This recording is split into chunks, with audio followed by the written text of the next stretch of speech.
වහන්සේ දස පාරමිතාවන් සේකොට ශ්‍රී මහා බෝධීන් වහන්සේ පිටතේ වැඩ සිටි තැනේදී දසමාර යුද්ධයෙන් ජයගත්සනෙන් ඥානාවිද චන්ද්‍රානු දිෂ්ටි රාහු මුඛයෙන් ඔහු වැඬු ශ්‍රී මහා සද්ධර්මයෙන් තියා දේවී පිහිටියේය යනු කීහෙන් අද මා සිටින්නේ භූමි නාගරාජයාගේ වෙන ගොබය පිටය භූමි දෙයයන්ගේ පුංගල සමාගේ සුරත දරා සිටිමේ එයින් මට සිද්ධි ජය දේව ජය සභා ජය රණ ජය රණ භූමි ජය දසබල ශ්‍රී බුද්ධ දේව දේව ජය ජය වර වරං නමః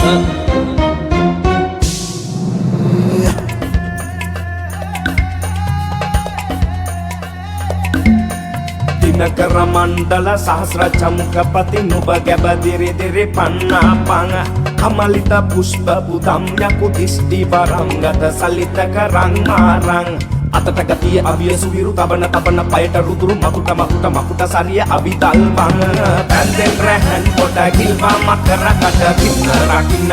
මගමාපං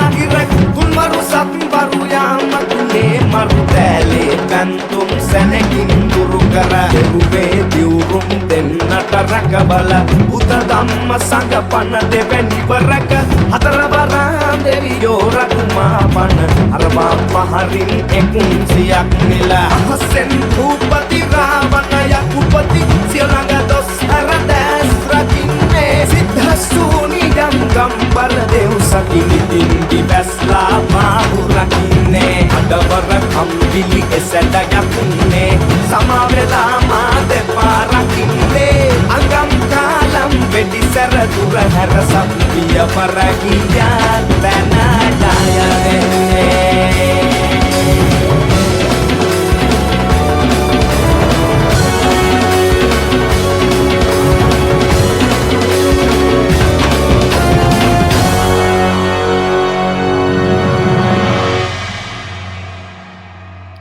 ඈතාතීතයේ සිටම අප ලංකාද්වීපයේ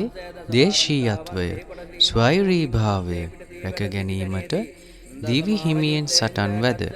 මෙරි මෙරි යලි ඉපිද අප ලංකාද්වීපය මතුවටත් ආරක්ෂා කරන්නා වූ හෙළවිරුවන් හට මෙම නර්තනය උපහාරයක්ම වේවා.